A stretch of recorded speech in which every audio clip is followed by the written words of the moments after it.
You're fighting a dropship right now in a 1v1. How are you? Yep, it's all part of the build. Right, let's go. Let's go.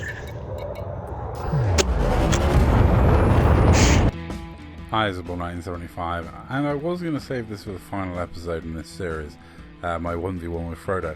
However, I had a 1v1 with Vaz that I'm not going to bring to you this week because it's going to be a very long fight. Yeah, I think we've set a new record for my longest fight in a medium. But this was my fight against Frodo, which was never going to be a long fight. Even in the depths of my space madness, fighting Frodo in my FDL and him knowing what I had was always going to be a stupid idea. He brought a dropship down with, just an annoying build. It also counters one of my obvious tactics, which is ramming, because it's girt heavy.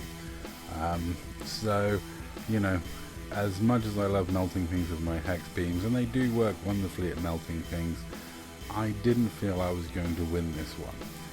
Frodo Swaggins knows what he's doing. He's a much better pilot than me, and also he's got a build with pulse lasers and missiles. So once my shields drop, that's me messed up. No silent running. That survived for ages with beams on full brightness in this one. This is going to be do as much damage as I can. Hope to at least make a show of it, not get speed run. That's my priority in this fight, is not get speed run. And I think I just about managed that looking at the length of the video. It was always going to be a quick fight because I wasn't going to hang around messing around. I do think he was definitely I didn't do the right thing going for the rams. I was I probably did, because as much as his ship weighs, my ship's got the superior shields. So I think the rams actually worked out okay for me on balance. Ramming him when I had no shields, that was incredibly dumb. But ramming him while I still had shields, I think was worth doing. Even though it did do me a lot of damage, it did him a lot of damage as well. So it was kind of on balance. I think with the penalties from ramming when you've got no shields now, I had to go for as many rams while I could. Obviously, because I knew full well when my shields go down, those missiles are going to tear me apart and start disabling my weapons very, very quickly. There's no shining my lasers in his face making him miss in this one. And I don't have chaff. The hilarious part of the fact that me as the gimbal scrub, I don't have chaff on my ship to counter other gimbal scrubs. I do have a heatsink which counters them slightly, but I don't have the chaff.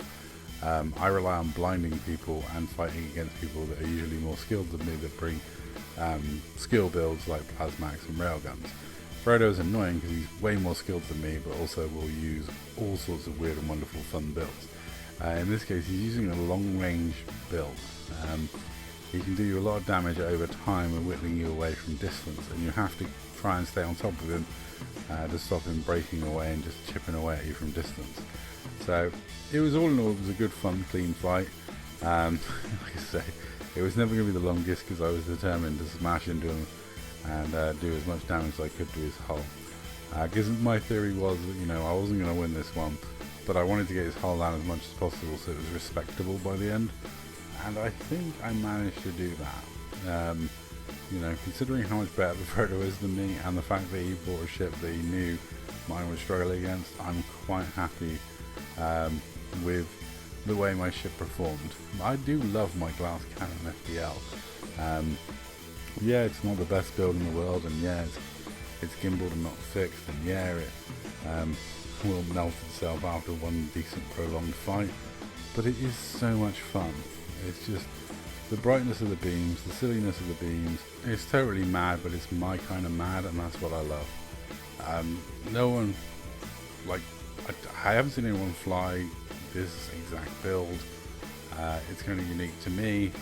The way I fly it is kind of unique to me, and it can cause some very good players some annoyance, which is exactly where I'm aiming to be. I'm not going to beat people that are way more skilled than me at this game. A lot of the people I fight against in this game have got 20 years on plus. I'm old. the reflexes start to go, you know, skill level drops. You know, I can't do what I used to do at Call of Duty, and I'm not gonna suddenly, you know, drop 20 years and get really good at PvP and Elite Dangerous. So being annoying and not being speedrun, they're basically the levels I'm going for. And you know, once my shields went down, I knew this would be an uphill battle, but you know, I give it my best shot. I know he's got a missive on there, which lights me up like a Christmas tree, but I'm still going to go silent running just to get the brightness out of the beams until I go and do as much hull damage and burn myself out in as much glory as possible before I die. Gotta say, those missiles are really, really stupidly annoying, but at least I'm facing them when my thrusters aren't getting taken out. Just all of my damn weapons. Everything that I'm trying to shoot with is just breaking. But you know, that's the joy of fighting Frodo. He's always going to bring something that just breaks you down, demoralizes you, beats you up. That's just the way he builds his ships. And I gotta say, I have purged myself of all of my space madness with this series. It's been great fun. GG to everyone I've fought. I'm actually more worried about my friends being space mad than I am about myself these days. That's all. Thank you very much for watching.